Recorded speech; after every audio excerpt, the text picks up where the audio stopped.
এদিকে এনসিপি বলছে ফেব্রুয়ারিতে নির্বাচনে তাদেরও আপত্তি নেই, তবে তার আগে সংস্কার ও বিচারের সুনির্দিষ্ট রূপরেখা চান দলটির নেতারা। মঙ্গলবার বিকেলে রাজধানীর মানিক মিয়া এভিনিউয়ে গুম বিষয়ক আলোকচিত্র প্রদর্শনী দেখতে গিয়ে এসব কথা বলেন তারা। তুলে ধরেন স্বাধীন গুম কমিশন গঠন সহ 3টি দাবি। 2013 সালে গুম হন পুরান ঢাকার সূত্রাপুরের মোহাম্মদ হোসেন চঞ্চল। দীর্ঘ 12 বছর পার হলেও আজও তাকে খুঁজছে পরিবার। নতুন জীবনের কথা না ভেবে স্বামীর স্মৃতি নিয়েই বাঁচতে চান স্ত্রী রেশমা আক্তার। গুমের শিকার এমন 20টি পরিবারের স্মৃতি নিয়ে মানিক মিয়া এভিনিউয়ে প্রদর্শনীর আয়োজন করেছে মানবাধিকার সংগঠন মায়ের ডাক। চঞ্চল ভাইয়ের ওয়াইফ বলছিল যে 2013 সালেই আছে, জীবন হয়তো 2022-এ বা 23-এ এখন, কিন্তু সে 2013 সালে, কারণ তার হাজবেন্ড তো ফেরত আসে নাই।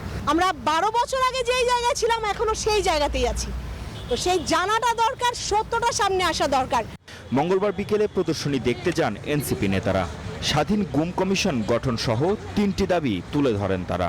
পরবর্তী বাংলাদেশেও এই ট্রমাটা ওনাদের বয়ে বেড়াতে হচ্ছে, কোনো অ্যান্সার সরকার দিতে পারছে না, রাষ্ট্রীয় বাহিনীগুলো দিতে পারছে না। এটা আমাদের জন্য অনেক বড় লজ্জার। আমরা আর ওই রাষ্ট্রে ফেরত যাব না যেখানে রাষ্ট্র নিজের নাগরিককে গুম করে।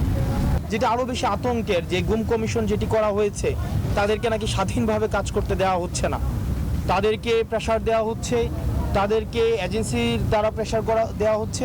একটি নির্বাচন পট পরিবর্তনের মধ্য দিয়ে ক্ষমতা হস্তান্তরিত হবে, কিন্তু ইতিহাস, জনগণ, এই গুমের যারা শিকার হয়েছেন সেই ফ্যামিলিগুলো ওনাকে এই দায় থেকে কখনোই মুক্তি দিবে না।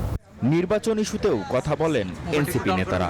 বলেন ফেব্রুয়ারিতে নির্বাচনে আপত্তি নেই, তবে আগে সংস্কার ও বিচার চান তারা। বিষয়টি এমন না যে নির্বাচন বিমুখ, নির্বাচন পিছিয়ে দিব, নির্বাচন সেটি না। নির্বাচন একটি গণতান্ত্রিক উত্তরণের জন্য অবশ্যই নির্বাচনের কোনো বিকল্প নেই, নির্বাচন হবে, অবশ্যই হতে হবে, কিন্তু সেটির আগে আমাদের কমিটমেন্ট প্রয়োজন, বাস্তবায়নের রূপরেখা প্রয়োজন, এবং সেটি লিগ্যাল ভিত্তি দিয়ে তারপরে হচ্ছে নির্বাচনটি হতে হবে।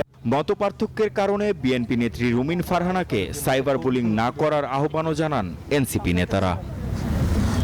মাহমুদ হাসান, নিউজ 24, ঢাকা। স্বাস্থ্যকর অল টাইম হানিকম, সব সময় অল টাইম হেলদি লাইফ।